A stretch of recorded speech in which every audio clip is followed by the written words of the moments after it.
To the computer. All right, here we go. Here we go. Ladies and gentlemen, welcome to the DJ Greg podcast. I'm glad you're here. When you look at this young lady's resume, how could you not be impressed? She's the first female to MC the Las Vegas DJ show. She also performed as a guest DJ on 9 cruise ships. Former writer for the Mobile Beat magazine, blog writer for My MP3 Online, and not just rocking parties in her hometown of Columbus, Ohio, but all around the world. Ladies and gentlemen, Miss Sunshine is here. Her name is DJ Dayna Solomon. What's going on, Dayna? What's up, everybody? Greg.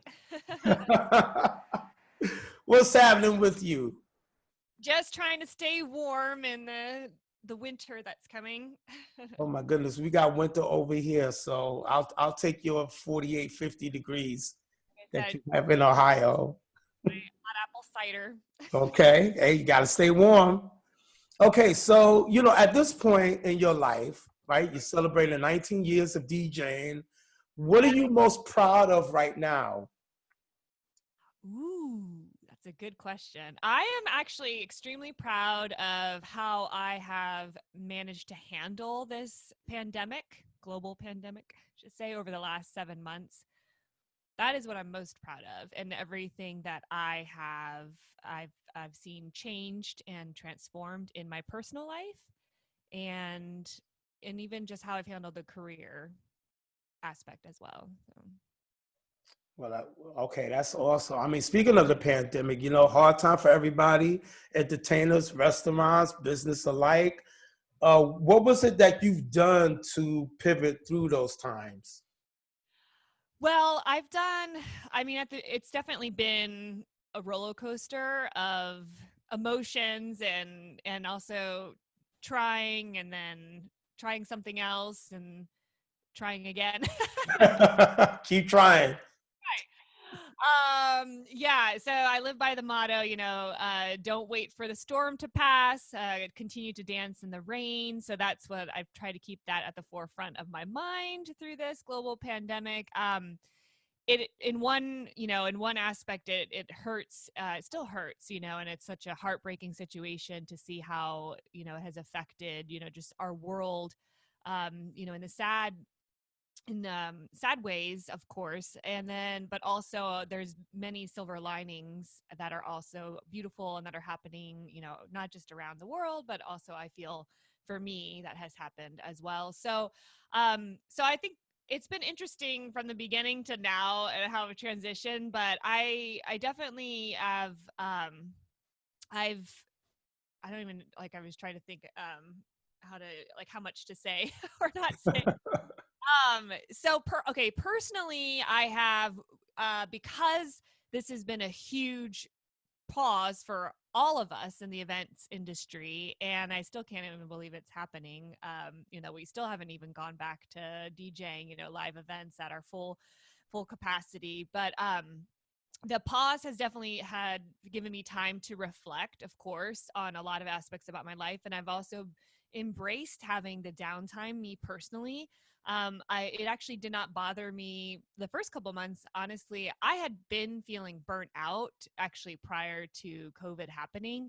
And I was too hard on myself I just couldn't take a break. It was just like, yes, yes, yes. And it was really hard for me to create healthy boundaries, between the business and also trying to give me that, me time that I need. So that's definitely one thing that has changed for me, is being able to pause and reflect and be able to work on things on myself personally, on my personal development journey, as well as the business, kind of being able to do a lot of those projects, the back burner projects, that you always want to try to get to, but you just never, because I'm actually still operate solo.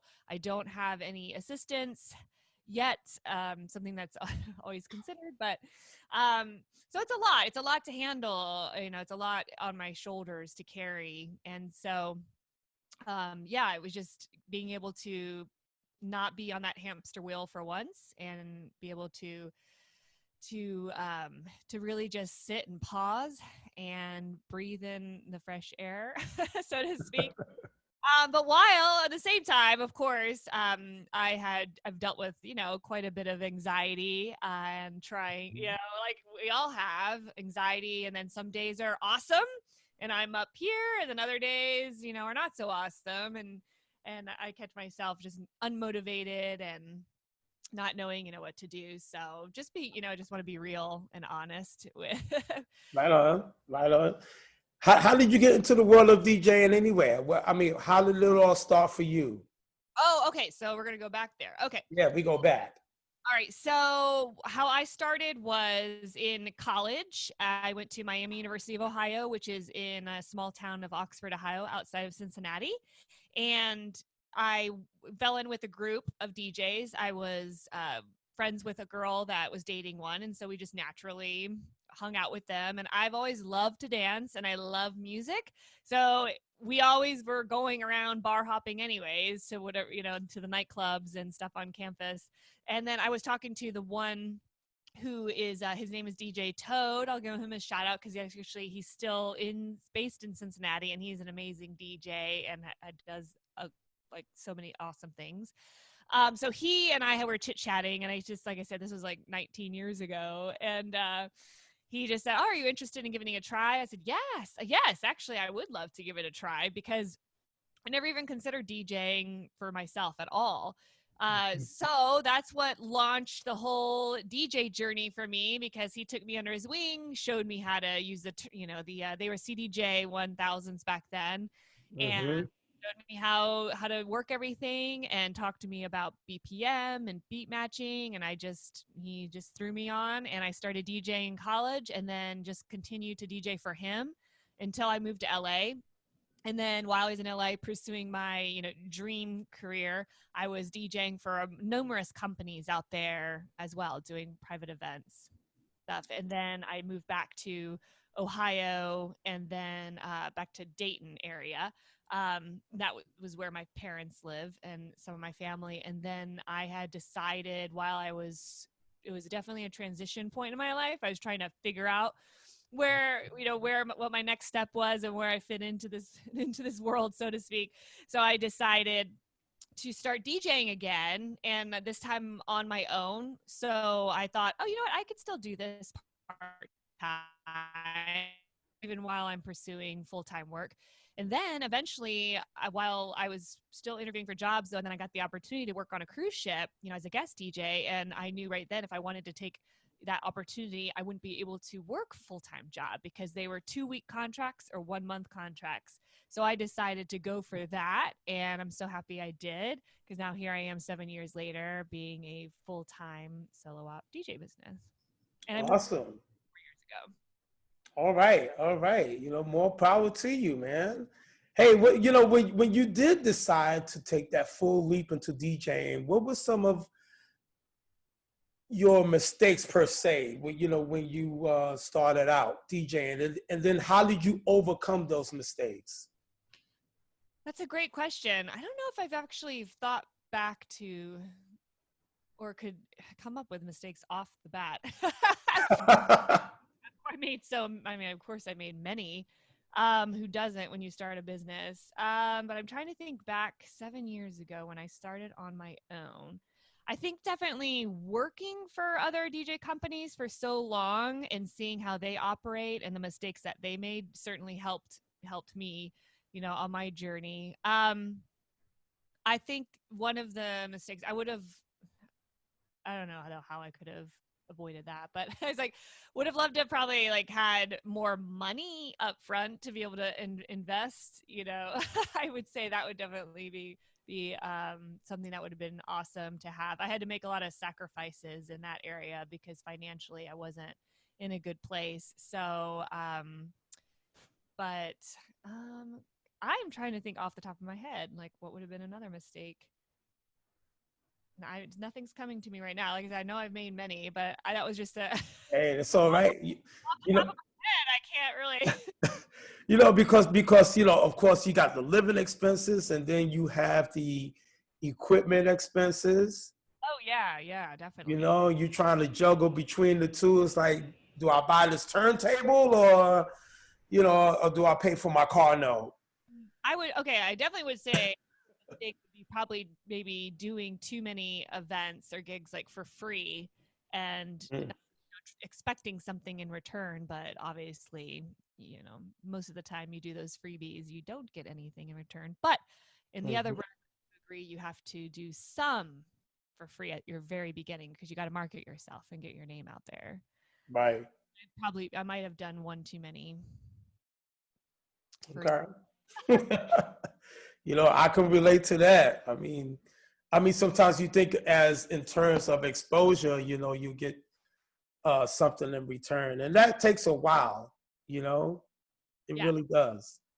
You know, but you know, was the exposure that you were getting? Did you feel that you got an immediate return on that?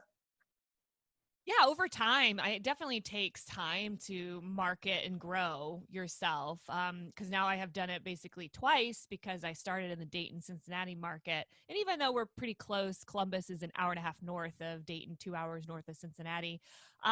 You know, but moving to Columbus, I really wanted to try to establish myself here once I moved up here because I was getting tired of the road travel, a lot of Mm. driving. For me it just was it does wear you out. Not, I mean, maybe not for everybody, but for me it did. Um so yeah, so I would say, so what was the original, I just blanked, what was the original question? Hey, you probably got too much music in your head because every time I see you on Facebook, you always dancing and moving and smiling and all that kind of stuff. So your energy is like really infectious, though. So I really feel that people gravitate towards that. And what would you think? You know, I saw you doing this party. I think you were mentioning that the '90s were like your favorite decade of music. Oh yeah, I love the 90s. Yeah. You know, any particular artist that stands out during that time? Yeah, I mean, I love Prince and Michael Jackson and Madonna. Okay. I know they're like the major ones. Staples. Yeah. Yeah, I mean, they were really taking over. Rick Astley, I like him a lot. I remember Rick Astley. Cassettes. Ooh, and Debbie Gibson, of Debbie course. Gibson. Okay. All, you know. Right on. You bringing it all back. I know. I like Go and Boys to Men. You- You remember you- Changing Faces? yeah, yeah. What was that? That was still that they did with R. Kelly. Yeah. Um, Was that Slow You Up or? yeah, wait. Do you mind if I stroke you? Yeah, yeah. Stroke You Up. That's it. I Yeah, know. yeah. I I can. knew it. I knew it was something with either, you know, up or, you know, bring you up or something like that. But Yeah, yeah, no, I mean, that was indeed a truly a great time for music. Well, okay, let's talk about you, you know, being the female MC for the Vegas show. oh Uh, yeah, you fun. know, how did that come about? Well, I was actually a good friend of mine, you know, Casey Kokoras. He was helping Drax produce the show that year, and he thought I would be a great fit. There we voila. They asked me if I wanted to do it. I was like, heck yeah. And I was co-host was Big Daddy Sean McKee. I don't know if you know him, but he's Yes, teddy bear, and everyone Teddy loves Bear. his smile, the warmest heart ever. So I got to share the stage with him. It was a great experience because they never had at that show, they had never had a female, you know, MC, nor, and actually I don't think even Mobile Beat ever had a female MC. No, I don't think so. No. Conference had a female MC. Shame on all of them. No, I'm just kidding. Whoever is the best fit for the show, it doesn't have to be female or male. So I don't care. I'm not like kind of one of those, you know, females that's like, where are all the females at? You know? Right, right. Do you think you know, of course there are a lot of fields that are male dominated. Uh I'm pretty sure that you don't get, you know, intimidated by a male coming up into you and you know, trying to give you pointers or try to downplay your skills. You know, do you come across those fields a lot when you're out there?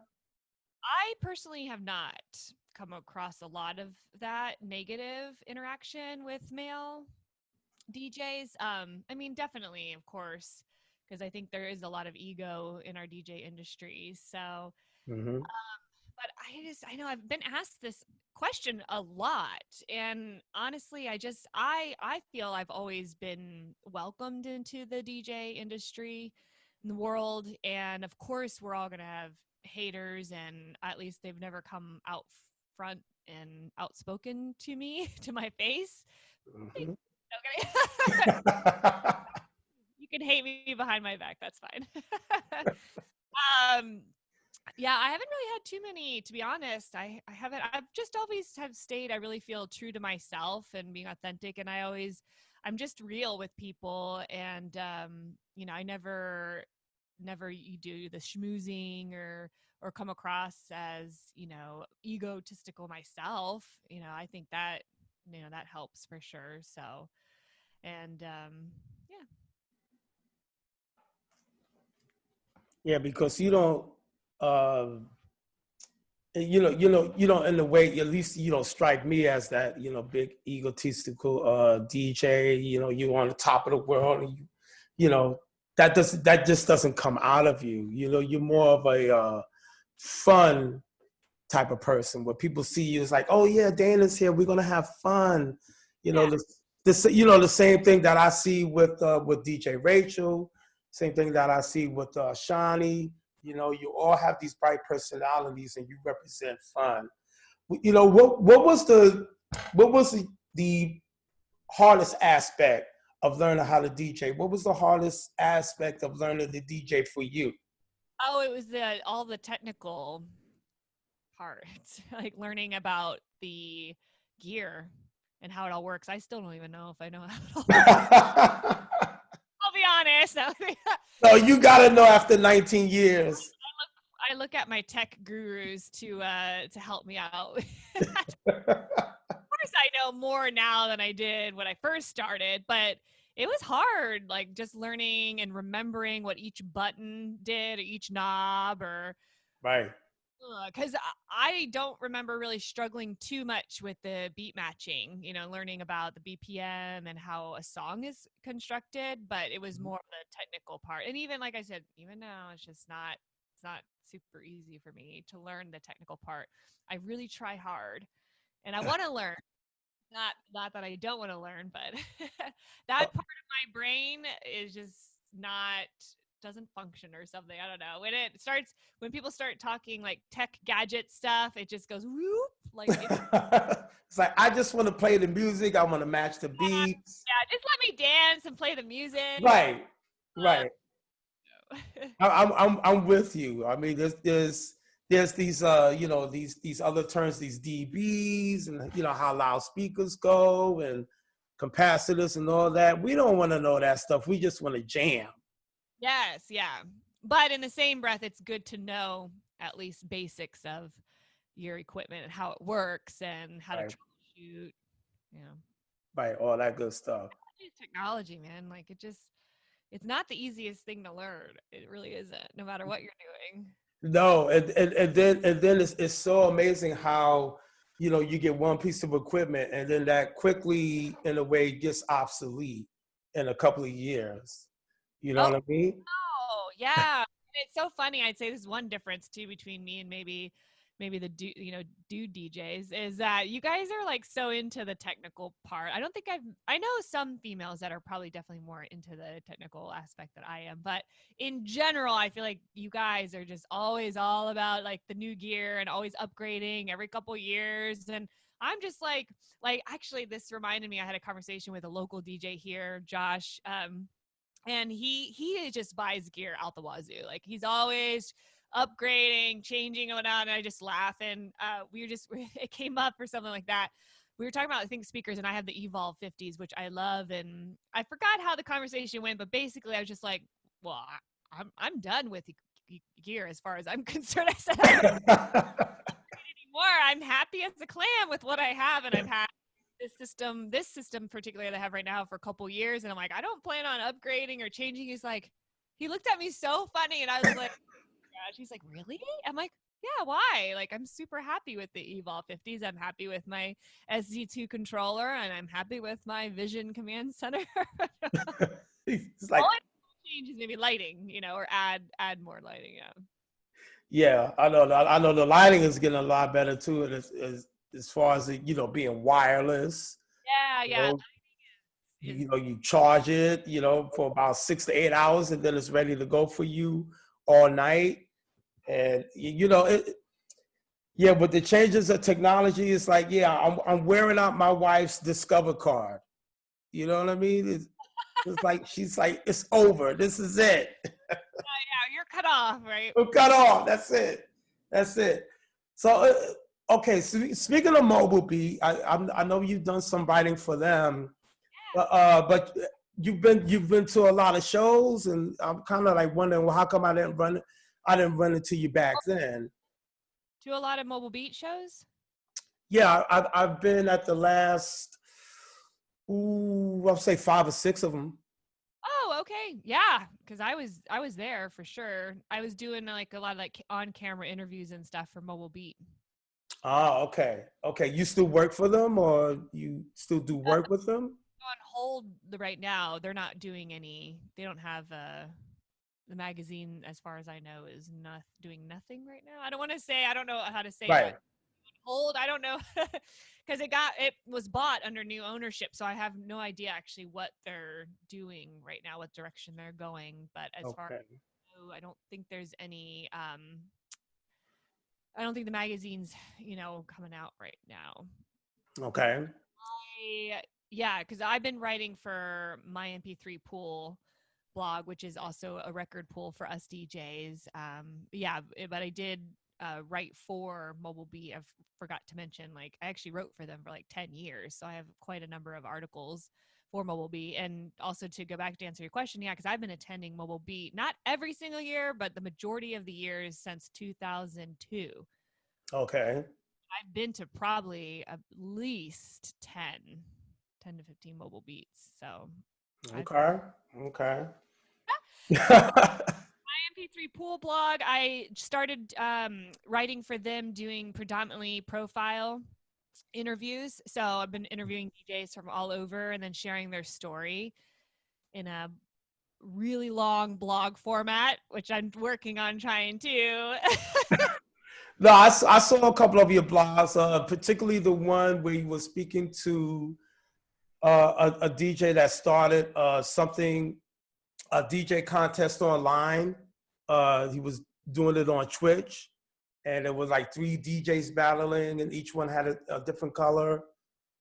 Oh, that was the quiet events. They're The doing the quiet events. battle. Right, right. Yeah, I did come across that. Battles. Yeah. But that one was promoting that. Yeah, I'm talking about that. And the rest have been yeah, most of them actually I should say. Yeah, I've been interviewing DJs and then telling their DJ journey. Right on, right on. So what's next for DJ Dayna? What's next? I don't know. There's absolutely no way to answer that question since everything is at the hands of this COVID situation. That's a really tough question to answer. So I can tell you what I'm going to do next is I'm going to make myself lunch. I can tell you day in the week. No, okay. um, I can give you. So what I'm doing right now is because I don't know about you. I go through phases. I've been overwhelmed, obviously with the situation, and we really have no idea what's going to happen. So live events don't seem like they're coming back anytime soon, as we talked about before. Virtual events I've been doing. So my goal right now is I'm actually putting together marketing material for the virtual events as a MC, DJ, both. So that's my current project that I'm working on. So I'm hoping to be able to offer the, virtual services for clients that are looking for that. So that would be what's next. I'm also offering like Spotify styling, I call it. So if an individual or corporation wants a playlist, a theme playlist or any kind of playlist for either set to send to their employees or have it as part of an event. Like I DJ'd a big virtual conference actually for Avon the end of August, and that was part of the package deal. They hired me to DJ and MC, but they also hired me to curate a 3-hour like party playlist for all the attendees to have and enjoy after the conference, so they could remember. And it was a lot of the music that I had played throughout the conference. So Oh, okay. yeah, so that's something I'm offering. And another thing I'm working on is more writing. I really want to focus more on my writing and also my MC and public speaking skills to see takes me. So I feel like it's a growth phase for me for sure. Right now, I'm really just trying to, like I said, utilize the time wisely and look at it as a growth and learning phase for myself and for the business.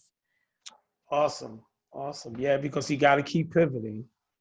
Oh So, yeah, for sure. So, and I think it's just taking it month by month. So I'm trying to create like monthly or maybe 2-month goals. Like, okay, this is what I want to accomplish this month. Because you just to kind of see what happens, and see where it goes. I mean, I can tell you next year, at least. I mean, I have a decent calendar full of weddings, at least for next. okay. Okay. So you got some business. All right. Yeah, I have 19 weddings now next year, so that's a lot for me actually, because I do a lot more corporate and private events and social events, weddings. So, but I feel weddings has been the one, stable live event for us. So that's promising to see a calendar full of that. Like I said, you just gotta adjust and adapt along the way. I mean, maybe, like I said, usually I would like to cap weddings at about 15 for the Okay. I'm going to have to adjust that and change that just because 14 of my weddings postponed to next year. And then if depending on what happens with the corporate world and private event world, I don't know. So Right. that's open to adjusting that number. Okay. What's Dayna's meaning of success? Well, I think success. So for me, I've changed my mind a lot about this. Mm-hmm. Now I feel success is more of a state of just a state of being versus doing. I don't think it's anymore. I thought success, so first I always thought success was the amount of money I make, how established I feel I'm in a career, and that type of thing. But now I feel success is how do I feel about myself? How do I feel when I wake up every day and be grateful and look at what I have around me. And I feel that's more part of success. Am I surrounding myself with an awesome tribe of people and a good support system? I feel that success, and also taking good care of myself and being a leader in this world and being a light in the world. I think that I relate to success more, than the tangible items. Is that the right word? Yeah. All right, Dayna. And then finally, like if people want to reach out to you, how do they get to you? Oh yeah, sure. We're wrapping up already. No, I'm we could talk some more after this. just kidding. I know you got to keep these podcasts shorter. Yeah, people can find me online. It's DJ Dayna with a Y, so djdayna.com, and then also DJ Dayna on Instagram and Facebook. All right. All right, Dayna, I want to thank you once again for hopping on. And, like I said earlier, man, I hope this is the beginning of a great friendship. And, my goal is to be as as a light for the DJ community. And the only way I can do that is to reach out to wonderful people like you and many others to make that happen. So thank you. You're welcome, and thank you so much for inviting me on your show or your podcast. Yeah, right on.